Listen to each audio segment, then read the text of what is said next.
Radio Publique Africaine.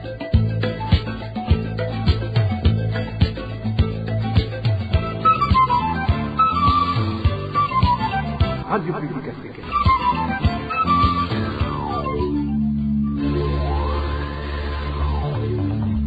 Ni umwanya w'amakuru mu Kirundi. Mukaba muyashyikirizwa na Emmanuel Nyongeko. Ndabaramukije inshuti n'abakunzi ba radio RPA ijwi ry'abanyagihugu musangwe ikaze yo gukurikira amakuru yo kuri uno munsi wa gatandatu igenekerezo rya 15 ndamukiza umwaka wa 2023 ndahere ku ngingo nkuru ziyagize.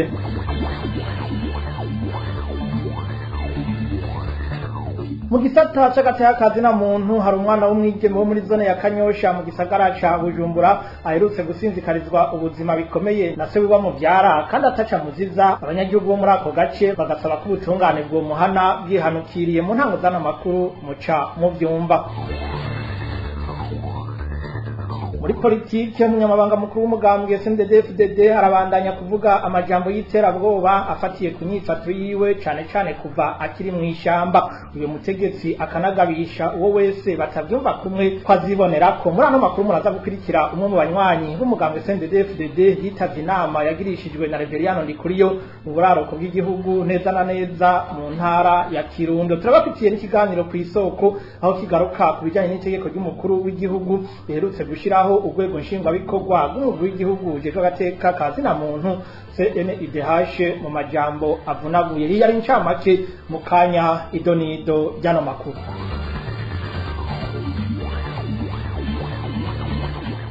Ndasubiye kubaramutsa no makuru tehere mu gisata c'agateka kazi na muntu mwari mugiye kuvyumva ndabica ku masonga. Abanyagihugu muri quartier ya Musama muri zone ya Kanyosha komine Muha mu gisagara ca Bujumbura barasaba ubutungane ko bwohana by'ukuri umugabo bita Kamesa aherutse kuboreza igufa umwana wiwe w'umwigeme azira ubusa. Abanyagihugu bakongera bagasaba ko agateka k'abana ko kubahirizwa hose. Inkuru ya Josiane Muzaneza.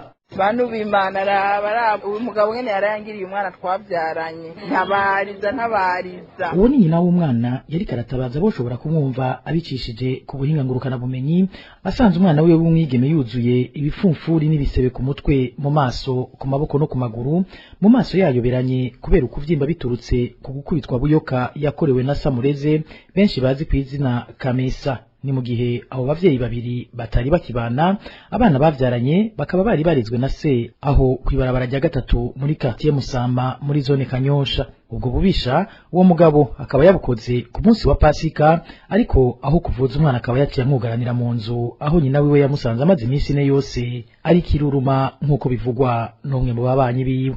Umwana yarabanye na se n'abatoyi biwe kubera ko nyina na se bari barahukanye. Rero ku munsi wa Pasika abana baca bagenda gutembera muri umwe mu banyamuryango, maze rero ngo baba barategereje gutaha. Bashitse muhira niko wa mugabo rero aciye afata wa mwana w'umukobwa amurengera ko arakubita ivyondoyondo. Amaze kumukubita rero amugiriye nabi niko guca ategeka abavyeyi biwe ko ata n'umwe azovuga ikintu na kimwe, nawe acamugaranira mu nzu yamugaburira mu nzu nyene. Abavyeyi bo muri quartier Musama bavuga ko bababajwe n'inyifato igayitse y'uwo mugabo, bagasaba bashimitse ubutungane gutunganiriza uwo mwana yaborejwe igufa, bakongera bagasaba ko imbere yo kugena abarera abana boza baribuka gushira imbere ineza y'abana. Aho umuvyeyi yoba afata umwana wavyaye akamukorera ibidakorwa nk'ivyo, agahekebagura, akavunagura, akamwica rubozo, nukuri twebwe abavyeyi ababanyi nukuri turasabye dushimitse ko ubutungane bwokora ivyo bwategerezwa gukora. Ntibarabe igihagararo umuntu afise, ntibarabe umugambwe umuntu yoba arimwo, ariko barabe ineza y'igihugu, ineza y'urwaruka, ineza y'abana, Burundi bw'ejo. Aho niho bazoba berekanye koko vy'ukuri ko ari abavyeyi kandi bahagarariye ubutungane n'amategeko y'igihugu. Abo banyagihugu babisabye mu gihe uwo batazira Kamesa asanzwe yakora akazi k'ubushoferi, ari nawe yasinzikarije ubuzima bw'umwana wiwe w'umwigeme muri kino gihe ari mu minwe y'igipolisi. Josiane Muzaneza. Ingaruka mbi rero zishobora kuba nyinshi cyane mu buzima bw'umwana iyo ubwa mbere abavyeyi batakibana, ivyo bigaheza bikunyurwa nuko umuvyeyi areze uyo mwana aciye amukorera amabi yo kumukubita bunyamaswa agahakwa no kumwica. kumwica. Bishikirizwa n'uwanonosoye ibijanye n'inyifato Bienvenue Nduwayo ahasaba ko uyu mwana w'umwigeme yahohotewe na se amuvyara yokingirwa bikwiye, umuvyeyi nawe yakoze ubwo bubisha akaronka igihano kimukwiriye. Kurikire Bienvenue Nduwayo yanonosoye ibijanye n'inyifato. Ubwa mbere umwana iyo avukiye mu muryango ababona abavyeyi biwe nk'abana zeko uburaro n'uburamuko, urukundo, gufatwa neza. Umwana mu bavyeyi biwe ni nk'abo mana yiwe, igihe akiri mutoya nta bandi bantu abazi, nta handi hantu azi ashobora gukura urukundo, ibintu byose vyankenerwa abibona mu bavyeyi. Igihe rero abavyeyi bwa mbere batandukanye, ku mwana gisa n'ikintu kimutangaza canke kimutera ubwoba, ko ntiyumva yuko abantu babiri yavutse abona bakundana baraho, abona umunsi umwe bagwana gushikaho batandukana, umakaza kubiyo ubundi ahandi. Urumva rero vya bintu abavyeyi bapfa biragaruka bikagira ingaruka ku mwana, kubera iyo batukana, iyo bagwana abayibona. Kandi ariko hagwana abantu akunda, muri we rero hagenda hiremamwo ubwoba bukomeye ku buryo yumva ari mu kaga. Iyo rero bishitse nk'uwo muvyeyi agakubita umwana muri ubu buryo twabibonye, kubona ko yagiye nko kumwica, umwana abona yuko ba bantu bari urukundo rwiwe noneho babaye abicanyi kuri we, babaye nk'ibikoko kuri we, ni nk'aho buriya bahungira gusa ubundi yohunze. Nuvuga ngo umwana azokorana ubwoba, kandi ubwoba mu nyuma urabugakika nk'aho abigitimbe muri kazoza kiwe ashobora nawe kuzoba umuntu uzosanga afise inyifato mbi zo kurwana, zo kwicana, kubera nivyo yakuze abona nkavyo bamuraze. Ni ibintu rero biheze bikagira ingaruka zikomeye ku mwana. Iyo akiri muto cane hoho n'ibindi bindi, uko ubwenge bwiwe ntabashobora gutandukanya ikibi n'iciza, abona yuko ari nk'isi n'ijoro vyamuguye. Icyo umuntu yahanura abavyeyi biragoye uko urumva yuko bageze ku rwego rutoroshe, aho ishavu bafise barita ku mwana mutoya, umwana ataruhara bifisemo, ahubwo umuntu yohanura ababegereye ko babanza bakabafasha, bakabegera, bakabihano bibakwiriye, kandi bakaraba ukuntu uyo mwana ahubwo yokingirwa gusumba, kuko urumva ko umuvyeyi mu by'ukuri ntariko arakora inshingano z'ubuvyeyi, ahubwo ariko arakora ubwicanyi. Umwana rero akwiye gukingirwa cane, umuvyeyi gahanwanya bagashirwa ahantu ho kubasubizamwo ubuntu, kumva ko ubuntu busa naho bwatakaye. Uwo yari Bienvenue Nduwayo yanonoseye ivyigwa bijanye n'inyifato. Muyavugwa mu vy'agateka na muntu nyene, bamwe mu banywanyi b'umugambwe CNL bo muri komine Kiremba intara ya Ngozi barasaba ubutungane ko bwokora mu bwigenge bugatunganiriza abanywanyi b'uyo mugambwe bo muri zone ya Kibuye bahagaritswe kuva kuri uyu wa kane uheze, inyuma yaho umwe mu banywanyi ba CNDD-FDD avugiye mu nama buramatari wa Ngozi yagiranye n'abanyagihugu ko hari abanywanyi ba CNL bahungabanya umutekano muri iyo zone ya Kibuye, ivyo abavuganye na mu banywanyi ba CNL bafata nk'irementanya. Eroge Divin Remesha. Abanywanyi batatu b'umugambwe CNL bo muri zone ya Kibuye komine Kiremba intara ya Ngozi bafungiwe mu gasho ka zone ya Gakere kuva ku munsi wa kane uheze. Abandi banywanyi ba CNL bo muri iyo komine ya Kiremba bituye RPA bavuga ko bahagaritswe barementanirijwe. Abo banywanyi batatu bahagaritswe inyuma y'uko habaye inama yahuza buramatari na bamwe mu banyagihugu bo muri komine ya Kiremba nk'uko bishikirizwa n'ano masoko. Mu nama buramatari yagirishije abanyagihugu bo muri zone Kiremba, Mbonimpa Bernard yarahagurutse aravuga yuko kuri umutumba wa Kibuye hariho abantu bahinduye agacimbiri kamwe kitwa Rushombo, basigara bakitirira ngo ikambi ya Muha, ngo abantu ngo nta mategeko aharangwa, ngo abo bantu ngo bavuga ngo komite de sekirite ngo gukora ihakiri hafatwa uwitwa Ndayizeye Nestor, uwitwa Kizimana Joseph n'uwitwa Ntakirutimana Evariste. Icyatangaje bari mu nama yagirishijwe na buramatari mbere bananegura ngo nukubona ivyo umunywanyi wa CNDD-FDD Mbonimpa Severino yashikirije vyafatiwe ko mu guhagarika abanywanyi ba CNL atamatohoza akozwe ku rubuga. Nta muntu acisha intwaro yarabizi, vyumvikana yuko aratadendereza kuko nta kuntu ikintu nk'ivyo cari kuyoberana. Ivyiwe baranatohoza babatse kuri uwo mutumba, abantu babanye neza. Tubibutse ko uyu munywanyi wa CNDD-FDD Mbonimpa Severino avuga ko ari we inyuma y'irementanya ryakorewe abanywanyi ba CNL. Yari yavuzwe kandi mu mugwi w'abanywanyi ba CNDD-FDD bakubaguye abanywanyi ba CNL babahora kuba bitavye ibikorwa vyo kugurura ingoro y'umugambwe CNL ku mutumba w'Imbogo araheze indwi zirenga zibiri. Muri kino gihe abanywanyi ba CNL bo muri komine ya Kiremba twavuganye basaba ko ubutungane bwokora ico bujejwe budahengamye kugira ngo bagenzi babo barenganurwe. Mu ruganda uruganda rwa RPA ntiturashobora kuronka umusitanteri Uwizeyimana Emmanuel kugira ngo twumve icyo abivugako. Eroge Diveremesha urakenuye abajejwe ubutungane bakwiye kwikubita agashi bakareka kwama bapfungira abantu busa atanamatohoza arinze kuba bishikirizwa n'umukuru w'urunani rw'abarundi baharanira agateka kazina muntu CBDDH mu mfunyapfunyo y'igifaransa. Nyuma yaho hari umuryango wo muri komine Ngozi umaze iminsi igera kuri 3 mu gasho k'igipolisi c'Inyamiramabi. Erari Nibizi aboneraho akaryo ko kwibutsa ko uretse ko igipolisi n'ubutungane biriko bihohotera inzirakarengane mu bizo nzego ziriko zica kubiri n'ingingo y'umushikiranganje w'ubutungane hamwe n'iyumushikiriza amanza mukuru wa Republika basabye ko amabohero atezurirwa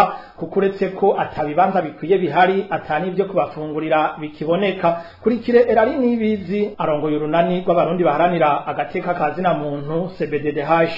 Akageganyo kariko gakorerwa Fasoni Kacerero wo muri komine Ngozi Gisagara akarenganyo katakizina kandi ubutungane bwari bukwiye kuhagabira.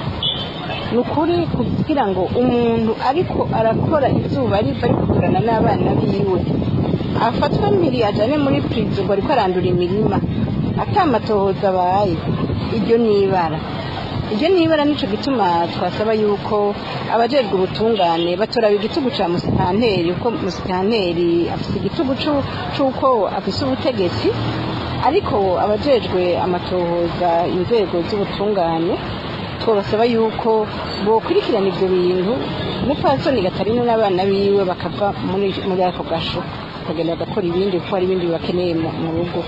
Ako karenganyo niho gatuma ubutungane buheza nabwo bukagenda mu gutwi bukagenda ku gitsure c'abategetsi. None ko twari twaraye twumvise yuko umushikiriza amanza mukuru w'igihugu yari yavuze ngo bagabanye abo bantu bafungwa amatohoza ataraba, bafungwa imanza zitaracibwa. None uko niko musitanteri wa komine Ngozi ariko yishura ivyifuzo by'abategetsi b'ubutungane. Ukomeye muri bose n'inde hagati ya procureur general na musitanteri. Izo Nyamiramabi ziri ngaho zakiriye umupfasoni azire ko ariko akora mu itongo ryiwe, ariko inyuma naho hinyegeje kumunyaga. N'ivyo nyumva bihagaze hehe. Turasaba rero yuko umupfasoni arekugwa ndetse n'imyaka yiwe urumva yuko atari icyaha yakoze, abo bana biwe urumva ko atari icyaha bakoze. Turasabye rero iyo hari itegeko ririko rirafatwa kugira ngo borohereze abantu kugira ngo ubutungane bukore akazi kabwo, turasabye yuko abaserukira leta bo kubahiriza ingingo zifatwa nabo muri leta nyine, bagaheza bakarika abajejwe ubutungane bagakora ivy'ubutungane, abajejwe amatohoza bakora ivy'amatohoza, hama ivyo bintu vyo gusumira umuntu akaca yinjirirwa muri prison bakabikurayo. Uwo yari Erari Nibizi arongoye urunani rw'abarundi baharanira agateka kazina muntu CBDDH mu majambo avunaguye. Iyo muriko murakurikira ni radio RPA ijwi ry'abanyagihugu. Nyuma y'akaruhuko gato amakuru twabateguriye arabandanya.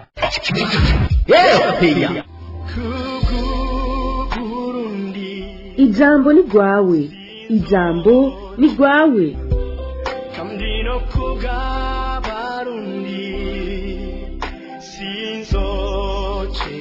Inyuma y'ibiringo bibiri arongoye Uburundi, umuhisi Petero Nkurunziza yiyongeye ikiringo ca gatatu mu mwaka w'2015 giciye ku biri n'ibwirizwa shingiro ry'u Burundi haca haduka imyerekano. None uno munsi Burundi bwifashe gute mu za politike?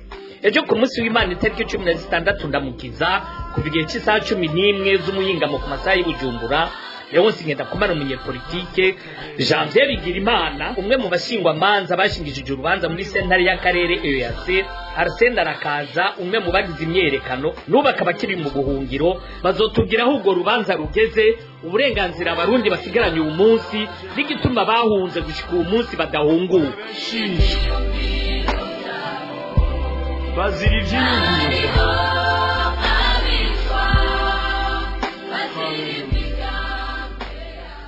muri politike navyo nyene mwari mwavyumvise mu ncamake bamwe mu banywanyi b'umugambwe CNDD-FDD bo muri komine ya Busoni intara ya Kirundo bariyamiriza amajambo y'iterabwoba akoreshwa n'umunyamabanga mukuru w'umugambwe CNDD-FDD mu rugendo yakoze muri iyo ntara. Muri none turimwo Beveriano Ndikuriyo yahamagariye abayoboke b'umugambwe wiwe kurinda ngo nkuko nawe yarameze kuva kiri mu ishamba. Naho biruko abo bagumyabanga basaba uyo mutegetsi guhagarika ubutumwa mwene ubwo ngo yiyumvire nyabuna kubaka igihugu. Twumvirize umwe mu banywanyi b'umugambwe CNDD-FDD yitavye iyo nama. Twebwe abagumyabanga bo muri komine ya Busoni intara ya Kirundo kuwa kabiri twagendewe n'umukuru w'umugambwe CNDD-FDD yageneye amazone atanu agize iyo komine.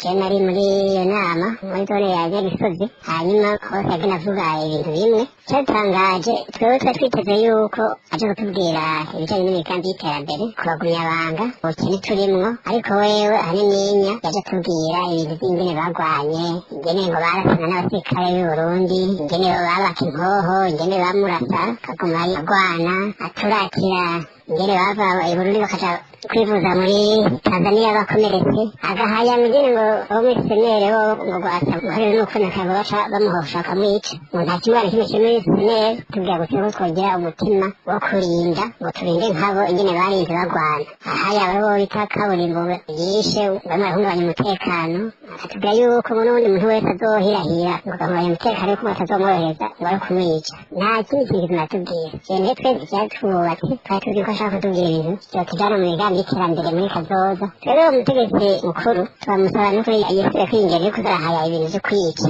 vy'uguhaza abantu avyikuremo, adozondera ibintu vy'imigambi y'iterambere nivyo bizotwubaka bikubaka n'umugambi w'abagumyabanga ugakomera. Nayo agiye aragira ibintu vy'ubutwira ubwicanyi gusa ntaco ariko adufasha. Twamusaba yuko iyo ngendo yoyihindura akubaka Uburundi aho kuzawusiga muri kahise ataho kadushikana. Naho umuntu akanga umutima k'umugambi tukava mu kahise tukaja muri kazoza keza kubaka igihugu. Mu gisata c'imibano umukuru w'igihugu Evariste Ndayishimiye ngo yarakwiye gusaba ikigongwe abarundi kuvyo yashikirije ko atanzara iri mu gihugu kandi hari abishwe na kigoyi. Byashikirijwe na Lionel Ninteretse umwe mu gwaruka rw'abarundi bahunze intwaro ya CNDD-FDD. Lionel Ninteretse avuga kandi ko umukuru w'igihugu atayobewe ko hari ibihumbi by'abarundi baguma bahunga igihugu baja kurondera ubuzima mu mahanga. Lionel Ninteretse umwe mu gwaruka rw'abarundi bari hanze y'igihugu. Birababaje cyane kandi biragoye no kuvuga ku ijambo ry'umukuru w'igihugu yavuga yuko abarundi bose bahaze. Nibaza ko bari kwibagira aho umuntu aba yaravuye canke ari guhimba kurengeje, kuko ubundi yari mu kibanza c'umuvyeyi. Rero iyo umwana ashonje baragerageza kugira ngo ararariye naho utoge.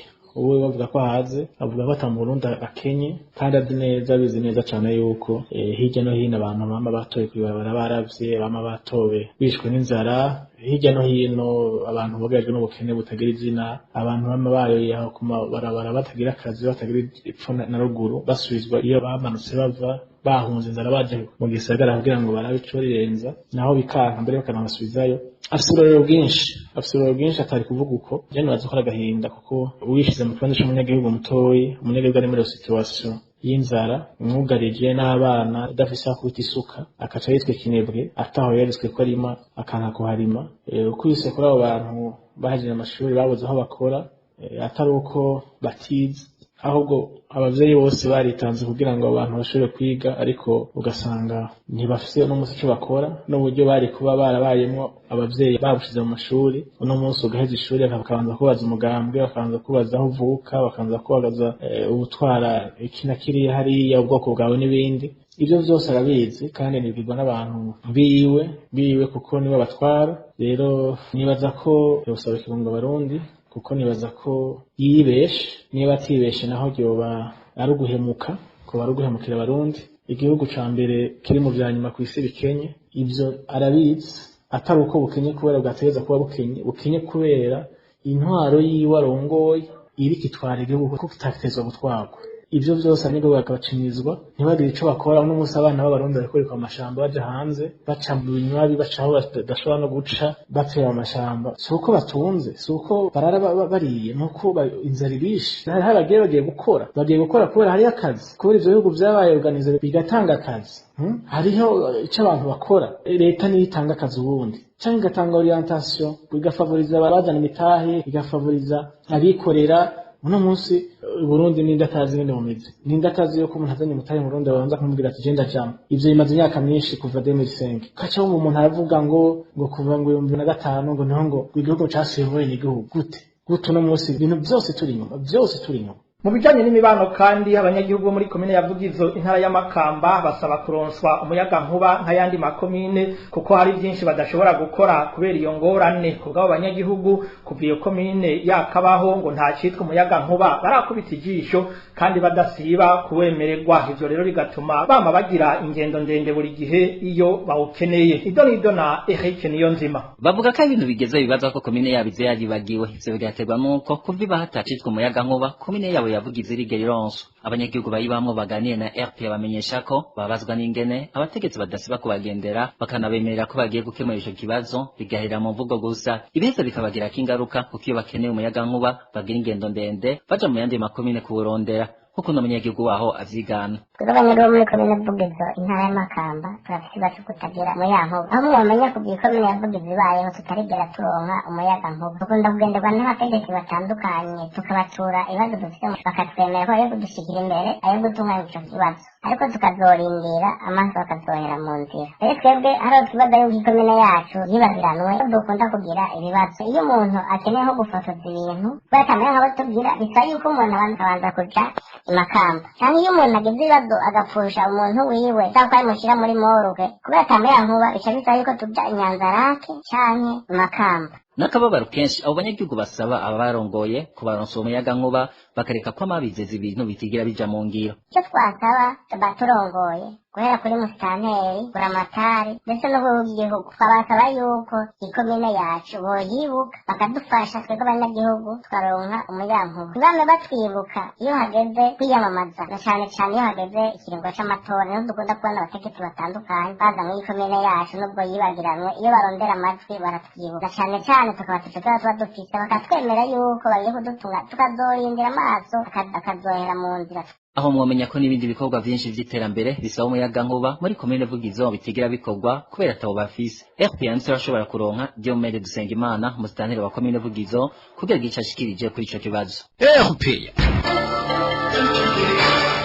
Uyu ni wa mwanya w'ikiganiro ku isoko. Uno munsi tukarabira hamwe ibijanye n'itegeko ry'umukuru w'igihugu riherutse gushiraho urwego nshingwabikorwa rw'umugwi w'igihugu wigenga ujejwe agateka kazina muntu CNIDH. Ku isoko mu gishikirizwa na Edi Claude Nininahazo. Ku isoko ni ikiganiro mushikirizwa ku minsi yose ya gatandatu mukagitegurirwa n'urunani rw'amaradiyo Radio Inzamba agateka kawe, Radio RPA ijwi ry'abanyagihugu na Radio Television Renaissance. Itegeko ry'umukuru w'igihugu urigena abagize umugwi mushasha w'igihugu wigenga ujejwe agateka kazina muntu CNIDH ryarasohotse ku igenekerezo rya gatatu ndamukiza umwaka w'2023. Igitangaje nuko umwe mu bari bagize uwo mugwi yari yatowe kuba umunyamabanga w'uwo mugwi CNIDH akemezwa n'inama nshingamateka mu kwezi kwa mbere uno mwaka yasubirijwe. None umukuru w'igihugu yoba yabikoze nkana? Amategeko yoba yararenzwe nayahe? Ingaruka z'iyo ngingo zoba ari izihe? Inyishu ni muri kino kiganiro ku isoko cyo kuri wa gatandatu igenekerezo rya 15 ndamukiza umwaka w'2023 mu gishikirizwa na jewe Edi Claude Ninahazwe. Kaze.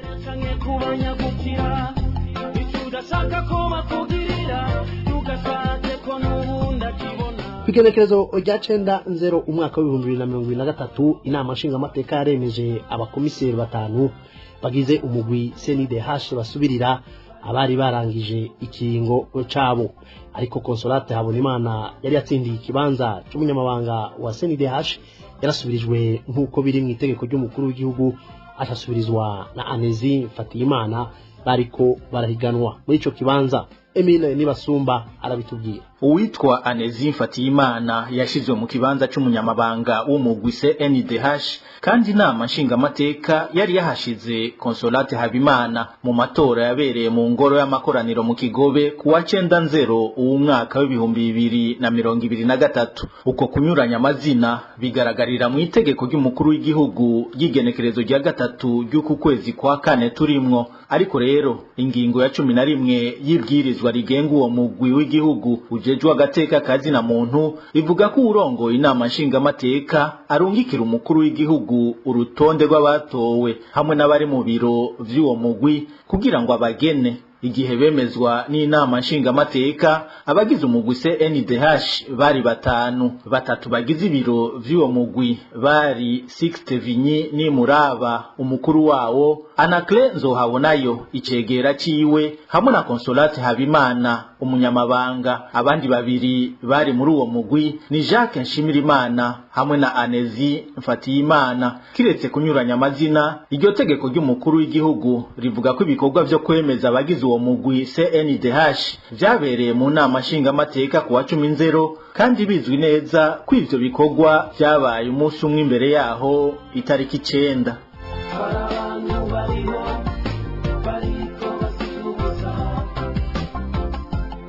Kubwo baharanira agateka kazi na muntu mu Burundi, abagize umugwi CNDH bamaze kwemezwa n'inama nshingamateka basubira guhindurwa ikiringo cabo kidaheze.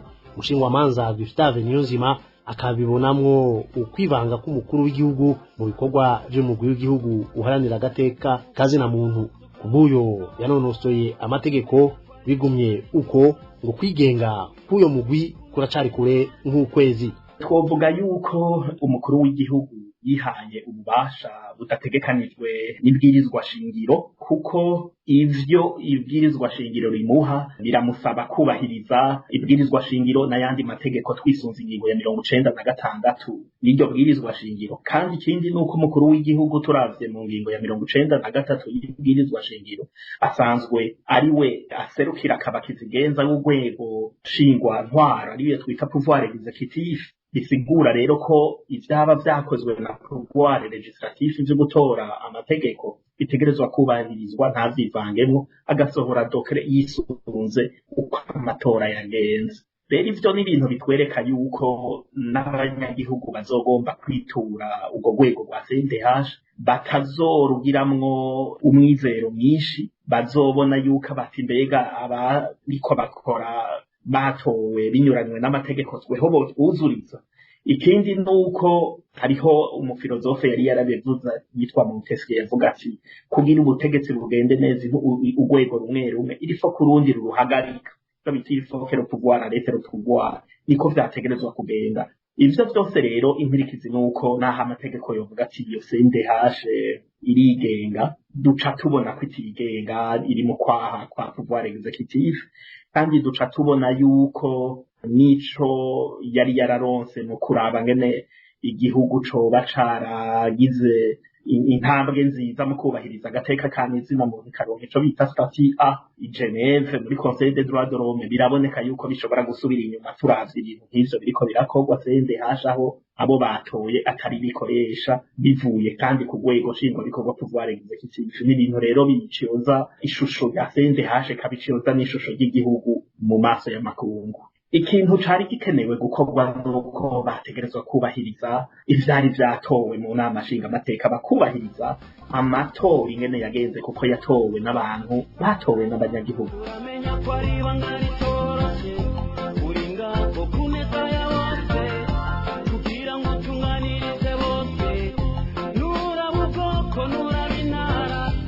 Muhejeje kumva ko itegeko ry'umukuru w'igihugu rishiraho abagize umugwi w'igihugu ujejwe agateka kazi na muntu rihonyanga itegeko rishiraho umugwi CNDH rikongera rigahonyanga n'ibwirizwa shingiro ry'u Burundi.